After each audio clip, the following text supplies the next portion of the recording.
আর kitchen এবং হচ্ছে ডাইনিংটার ব্যাপারে বলি ভাই, মনে করেন এই যে আমার যে পিছনের যে এক্সিটটা সিঁড়ির নিচ দিয়ে এক্সিট থেকে বের হয়ে মানে এমনভাবে ডিজাইন করবেন, মনে করেন যদি আপনার 5 ফিট বা 7 ফিট লাগে কিচেন, তাহলে কিচেনটা হবে এইখান থেকে মিডল থেকে, মানে সিঁড়ির নিচ থেকে বাম দিকে হচ্ছে কিচেন আপনার, হ্যাঁ। আর ডান দিকে দিলেন আপনি ডাইনিং, বুঝতে পেরেছেন? তো ডাইনিং একটা টেবিল পড়ার জন্য মানে ন্যূনতম যতটুকু জায়গা লাগে ওই হিসাব করে আপনি ডিজাইন করেন এটা।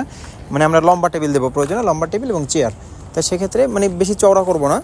মানে কি বলতে চাচ্ছি দাঁড়ান, আমার ইটে গেল, কাটসারটা হয়ে গেল। আচ্ছা, এই যে এই জায়গাটা বেশি যেন খুব বেশি মানে যতটুকু না হলেই না, আমি বললাম তো আপনাকে সব কিছু।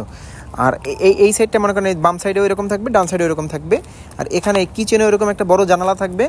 আর এই যে উনি যে ফাঁকা রাখছে, এগুলো আমরা আসলে এত গ্রামের বাড়ি তো, এই যে ফ্রিজ ট্রিজ রাখলে দেখা যাবে যে চোর উঠে নিয়ে গেছে, তাহলে ওই হিসেবে আমরা এগুলো বিল্ডিং মানে ওয়ালই করে দিব। আর জানালাটা বড় থাকবে, জানালাটা আমরা এসএস গ্রিল দিয়ে দিব এবং হচ্ছে ওই স্লাইডিং ডোর দিয়ে দিব গ্লাসের, যাতে আলো বাতাস পর্যাপ্ত থাকে, এটাও সেম করব।